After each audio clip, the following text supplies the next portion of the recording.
Nzo bate kabadde kamanyi nnyo ne tumusabira aterere yadava yado bava mukenza bagena matete kola show matete emotoka ne yefuula kisimanyi nga kibi ne yafunya accident yona kika accident yafunye tumusabira abere nga akola kyaterere hali ne kenzo yadde ne festival jondoze Masaka ababadde tebanadde kale awondoza katutandike tugenda okumalako weekend ng'omusumba Losius Bugingo bamutikidde era nga yali afunye degree ndowooza ali mu Zambia theology bino bya church na management mwatambulira omwo mpola because obusumba bugenda mugundi tebabusoma eba calling naye ate management nengeri gyotambuzaamu ebintu maybe kibeera vital okubisoma wabula nezibazi utandika okuwera sanga 12 awo nabawe ekibaluwa ekyatambula nti we graduating idde waki tewamanyiddwa mu mateeka university graduation za Nassa West ekyannaso batokikubye nnyo university emanyiddwa nga Kayiwa International University ey'omusumba Kayiwa owano Mirembe Fellowship ajja abadde asomera wabula okusinzira ku bannaffe babeta batya higher education because bitya egundi governing institutions zonna eraga nti no 2010 by 20 higher education National Council of Higher Education by 2018 university byali bigisabiddwa okutuukiriza efuuke university ejjudde byagiremo tuukiriza kati now high school sina high school teriwo kuŋŋaaniro ly'abantu okusinziira ku bali njaga tutegeragane bulungi of course buli kusoma waliwo abagufuga so ebagamba abafuga okusinziira ku bo tebagimanyi tebagirabangako wabula okusinziira ku musumba yagamba tabimanyi tebamutuukidde nanyini yuni there is a formal way of okumutuukirira nga tonnagenda mu mawulire kyoyinza olowooza nti nakyo it makes sense ye naye omuntu bwe baba nga bakugamba nti kino kyolina kyoteekeddwa okukola that means anyone can put information anywhere because university egambibwa nti yagibwa by 2018 ya stopping wa 2019 ya graduate era musumba Bugingo y'omu ku baali ba graduates abaalimu naye tewali kiwaniko kyonna kyavaayo so dajja kwebuuza why now kati yo politics because tumumayina because tene tubireka katugene ne yatikirwako olwo buli yatikirwako olwo bifu kati yatikirwa what is the opposite of okutikululwa bamutika ne bamutikulula ko bamutikulengula kuba amaze ku weekend namba nga ajambadde naye n'atuukiza byetwasomanga nange twanjagala okubaza abaana bange nabawasuweerera era babatikira diguli bazimpa ziri mu keesi nazigola nazitereka ngatumiddeko ng'okyalina kigawuni ekyo kiri wasi nga maama okyateresa diguli z'abaana bo so n'omusumba diguli yabadde atambula nayo badde ngaey'ebipapula nfu fe ekikulu nti naali mu kigawuni okusinziira ku kitongole ekirambika ssematendekero zonna mu nsi wabula escape route yokka omusumba gy'alina mu diploma gye yasooka okufuna yalaga nti wali university eri affiliated Kintu era nga kiraga nti Kintu is just a campus nti university emu mu America esomeseza abayizi baayo ku Kintu so Kintu becomes a campus kitegeeza nti mu bipapula mu rewards ze bafuna osomera ku Kintu naye ng'empapula z'ofuna za university eri kati okoleka omukenkufu yekka yasobola otubuulira kikola kitya omwana asobola okusomera ku campus enfu epapula nezibe ntuufu tamukeera confusing abantu ku macha kiri bwe kiti kibanga kulinnya bbaasi ng'ekutwala Masaka oba ntegera bulungi n'ekutwala Ejjinja bwekutuusa Ejjinja naye n'ofunira bye badde olina okufunira e Masaka kale National Council ketunnyonnyole batunuulira nti tubeeyanziza nnyo nze Sawulo Waigolo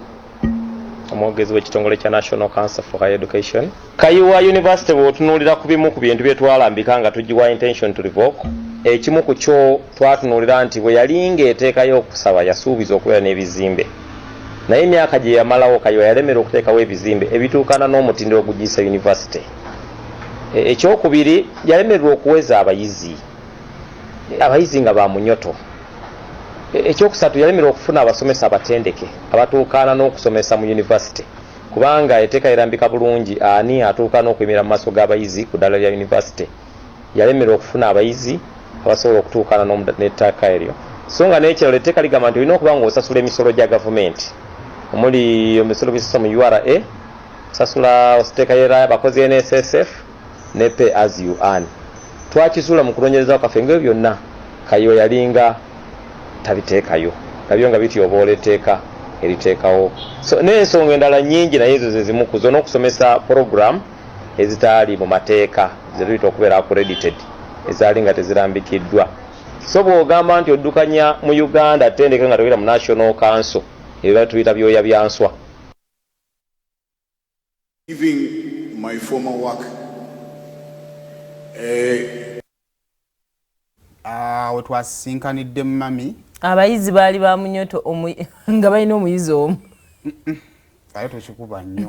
babaddemu nga si be bangi tebamala naye nga babadde alina ba obbies. of course mwebali mwebaddeyo ku makiwa entry nali akwefe ekibazaayo okusoma bakiki kakati awe twanoonyeza ku mami n'atugamba okusoma si kibi. Who is mommy? You're mumming everyone. Teddy Bugingo. Hey. Agamba okusoma si kibira kirungi nnyo ng'omukulembeze akubiriza abantu okukola ki okusoma naye bw'oba ogenda okusoma tomala gaduma manya gy'ogenda osomera enenko ate kubanga ogenda okwewandiisa okusoma ng'oli mukulu sooka omale okubuuza institution eno gye mmindamu temunkuba bufaananyi waniriza nange ensanyusa obalaba obuze ndi ku bativale okyogamba onoonyayo n'obulwa gende zino tulabye abantu genda balagako ku service webadde tulabye nga kyaki ekyuse kiki kyoyongeddemu ekikyanjawo munnange management ya bativale yekyusiza ekifo naye ekyomwoyo kyo kisigala kya mwoyo Katonda asigala afuga yesewo nze siyinza kugamba nti oba ki ekyabaawo baki okusoma tekuliiko mu myaka omuntu omukulu tekirina buzibu kuddayo okusoma naye ekikulu kyekifo ky'oddiddeyo okusomeramu kituufu kikkirizibwa mu mateeka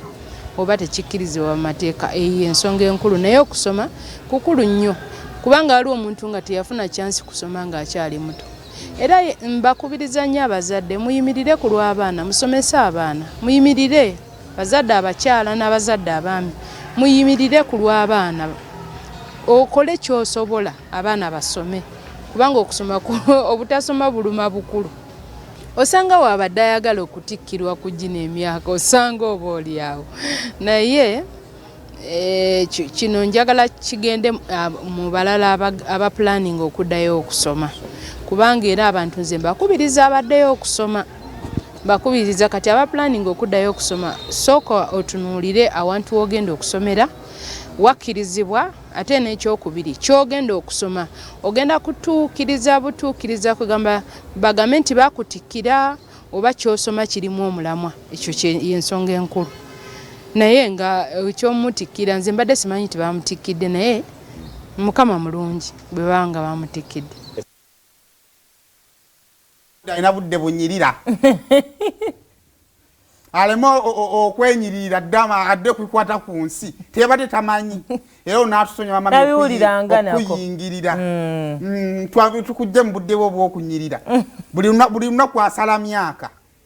mami naye lwaki munne teyamukwatako buli obudde naddayo n'asoma ng'akyali mutotutu nosanga she would have advised better. Nani yamulagirira okudduka kumala gadduka wonna waasanze be gugenda osome ekikulu osomye gwe kasoba ne Diguli kaakati omukulu munyiivu ekisooka lwaki munyarwanda munnaamukuba ekinayagadde pasita kye yakoze kiri kimu bw'olaba akasayimu kakakwerijjirako kaleke dda ku top boss baako lwakuba kati nze abange tobasobola oyina sirika blackmailinga n'otuwulira. See, a big man like me was leaving my former work